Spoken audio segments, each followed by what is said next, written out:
Don't look now, but 2024 is just about over. The 2024 coaster season has not been pretty, one of the most tumultuous of all time, but that doesn't mean we haven't gotten some great new coasters around the world. Today, I'm going to pick out the 15 best, and not rank them up by quality, but break them down by their stats. We're going to find out which one is the tallest, fastest, longest, best paced, and rank them up based on prime ride time. These are the new for 2024 coasters, by the numbers.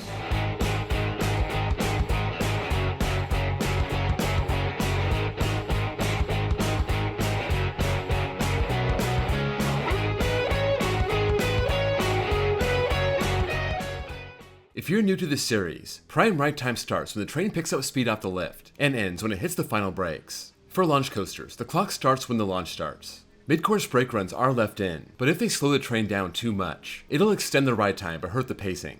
With the help of Google Maps and the Pythagorean theorem, I'm able to take out the lift, station, and brakes from the overall length, so the number on RCDB won't match the number on your screen.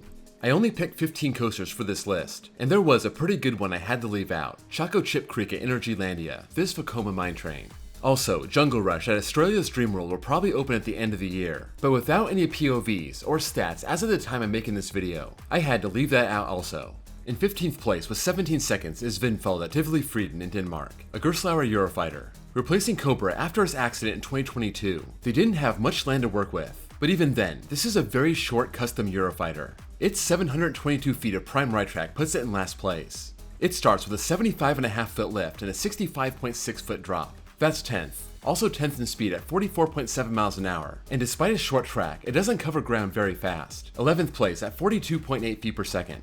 It's just a drop, loop, weird twisted turnaround, corkscrew, and a hill into the brakes. In 14th place with 23 seconds is Thunderbolt at P&E Playland in Canada, an intimate accelerator renovated by Zamperla. Not really a new coaster, but for this video I am including extreme relocated coasters. This opened as Senza Fiato at Italy's Maragica in 2009, using a hydraulic launch. Zamperla was able to get this project up and running at its new home in Vancouver, using an LSM launch now, getting up to 45 miles an hour, 9th place. Doesn't have a main drop, but rises up 59.1 feet on that initial hill. That's third to last, and it's got a few turns and twisted airtime hills, no inversions, covering just under 1,000 feet of prime ride track, also third to last. And even though it has a lower the ground layout, it doesn't go fast enough to have great pacing. 12th place at 42.7 feet per second, just a fraction of a foot behind Vindfald. In 13th place with 25 seconds is Bobcat at Great Escape, a Gravity Group family wooden coaster. This replaced Alpine Bobsled, so it had a confined space to work with, and this layout shows it. Mind you, unlike the first two coasters on here, this is supposed to be family friendly, so it starts with a 55.4 foot drop. That's last, is second to last in speed and length, 40 miles an hour and 882 feet of track, and no coaster on here has worse pacing, 35.3 feet per second. Still, it's got some sharp airtime pops and twists over and under itself. In 12th place with 27 seconds is Iron Menace at Dorney Park, a B&M dive.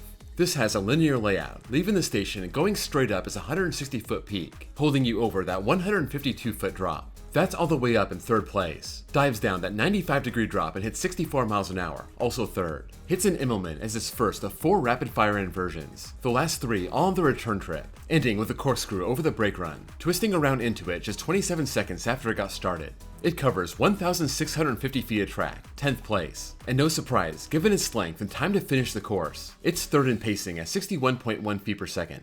This moves through its course fast. Those inversions aren't very big and there's no mid-course. This coaster may have its issues with the way it runs, but it means business from start to finish. In 11th place with 33 seconds is Phoenix Rising at Busch Gardens Tampa, a B&M family inverted coaster. This is America's first taste of a B&M family invert, kinda similar from what we've seen from Vekoma. No inversions, an overbank, and a lot of twists and turns. It has good height, starting off with an 80 foot lift, that's 9th. Dropping all the way to the ground and hitting 44 miles an hour, 11th place. Covers over 1,500 feet of track, only 12th. But this ride thrives lower to the ground. After the initial overbank, it doesn't really rise up, and its pacing is better than it probably should be given its size and speed. 9th place and 46.5 feet per second.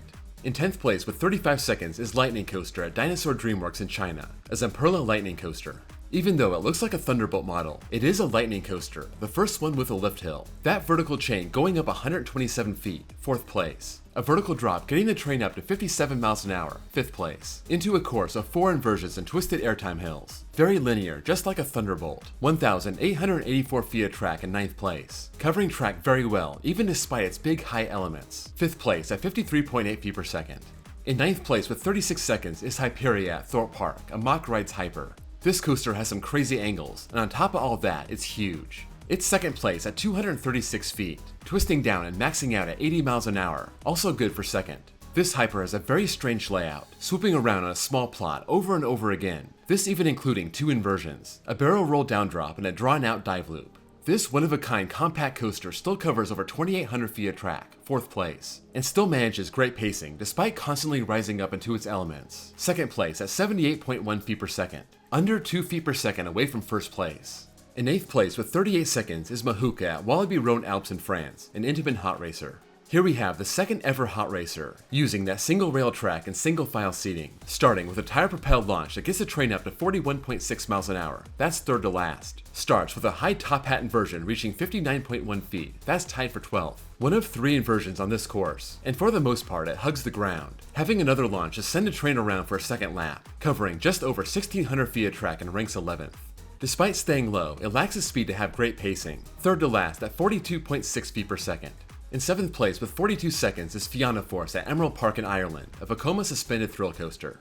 We saw the 2nd ever hot racer, now we have the 2nd ever suspended thrill coaster.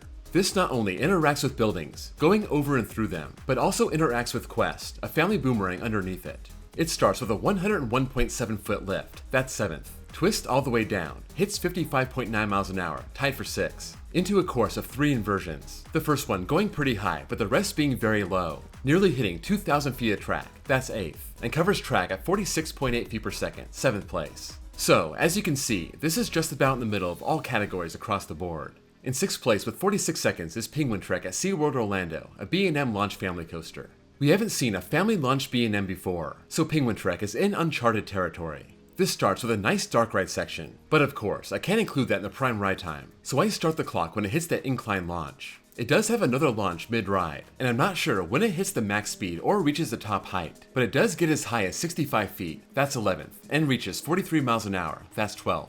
It's got good length, going into a bunch of dips and twists and turns, lots of crossovers, covering 2,500 feet and ranking 7th, and to my surprise, it's all the way up at 4th in pacing, 54.4 feet per second. You wouldn't think it had enough speed to cover that much track, but I guess its lower the ground layout makes this possible. In 5th place with 53 seconds is Top Thrill 2 at Cedar Point, an Intamin accelerator renovated by Zamperla. Yes, this does count even though it was open for a week, and yes, these stats are very different from the original. The ride is now significantly longer, and it covers way more track because of that swing launch. We know about its height and speed, 420 feet tall and a 400 foot drop, number 1 of course, and 120 miles an hour, a full 40 miles an hour ahead of Hyperia in 2nd place. But now, with all the extra track it covers and recovers, you're looking at 4,238 feet of prime ride track. That's 2nd place and only 60 feet away from number 1, and its pacing tops the list. Not as impressive as the original dragster, but at 80 feet per second, it beats Hyperia by just about 2 feet per second. In 4th place with 60 seconds is All-American Triple Loop at Indiana Beach, a Schwarzkopf looper. Another not-so-new coaster, this dates back to the 80s and has traveled all over the place, most recently in Mexico as Chimera, suffering a fatal accident in 2019, being moved here to Indiana Beach in 2020, finally opening in 2024. This coaster may be portable, but it's a significant ride, standing 108 feet tall but has a 101 foot drop. 8th place, topping out at 53.4 miles an hour, also 8th. And it just keeps winding around itself, swooping down into a loop, and popping back up into a brake run, doing this through its 3 inversions and 2,800 feet of track, 5th place. Its pacing could be better, the way it has to reset every time it comes into a brake run doesn't help, so it's 8th place at 46.8 feet per second. In 3rd place with 65 seconds is Hala Madrid at Real Madrid World, a GCI wooden coaster. This coaster was built for Bollywood Parks Dubai and was set to open as Bombay Express in 2020. It never did. The park was shut down and rebranded as the soccer-themed Real Madrid World, this being renamed Hala Madrid, and it finally opened up this past April. This is a good-sized GCI, 112.9 feet tall, 5th place. That straight drop getting the train up to 57.2 miles an hour, 4th place. And it has a triple out and back layout that covers almost 2,900 feet of prime ride track, up at 3rd place. I couldn't find any POVs of this, just distant off-ride footage, so it's hard to see how it runs through its elements, but its pacing is bottom half on the list, 10th place at 44.4 feet per second. In second place with 67 seconds is Gold Rush at Drayton Manor in the UK, an Intamin family coaster. This is by far the weirdest coaster to open in 2024, having one track but having two ways to go through it. Everyone goes up the 55.8 foot lift, that's second to last, but sometimes you go over the top, other times you fall backwards. It's all up to the ride operator. Regardless which way you go, you end up with about 67 seconds. You only hit 37.3 miles an hour, that's last, and you end up covering 2,651 feet of track, good for 6th place. No matter which direction you go, you split the ride into 3 sections, hitting that lift hill twice and having a mid-course launch. I stop the clock every time it goes up the lift or stops and waits for the launch, and even then, its pacing is still bottom 2, 39.6 feet per second and only better than Bobcat. In first place with 87 seconds is Vulture at Europa Park in Germany, a mock ride striker coaster. Clearing the field by 20 seconds, this seems to be the most popular pick for best coaster of 2024. The first ever mock striker coaster. This has a vertical LSM lift, a turntable, a multi-pass launch, 7 inversions, and even though I don't count it in my prime ride time, a dark ride section. It's got 43 seconds in its first half before the turntable, and from there, 44 more seconds. Basically, 2 long coasters in one. This ride is the complete package. It gets as high as 106.6 feet, 6th place, tied for 6th in speed with Fianna Force, 55.9 miles an hour. And with all those elements, plus the multi-pass factor, it covers almost 4,300 feet of track, topping the field and beating Top Thrill 2 by 60 feet. And it covers all that track pretty well, 6th place in pacing at 49.4 feet per second. At the end of each episode, I like to take the average ranking across all 5 categories, just to see who's the overall winner. In this case, Top Thrill 2 is the top dog, dominating the ranks aside from ride time, having an average rank of 2.0. Hyperia and Vulture are very close at 2 and 3, and you can see the bigger scale coasters in the top half. Hala Madrid, Iron Menace, Triple Loop, and Lightning Coaster. And as the coasters get more family friendly, the average rank starts dropping. That starts with Penguin Trek, working all the way down to Bobcat in last place, an average rank of 14.2 out of 15. That's a wrap on the best new coasters of 2024. By the numbers. Let me know if anything here surprised you, or confirmed something you already knew. It was interesting to see how Top Thrill's stats changed. This always had a good track length, but it was super short in ride time. Now, you add so much more ride time and so much more track. That swing launch covering almost 900 feet multiple times. Also, Penguin Trek being 4th in pacing was totally unexpected. It makes me wonder how punchy this B&M family coaster is, and makes me want to ride it even more. Before you go, don't forget to drop a like, and if you're new here and want to see more content like this, please give me a sub.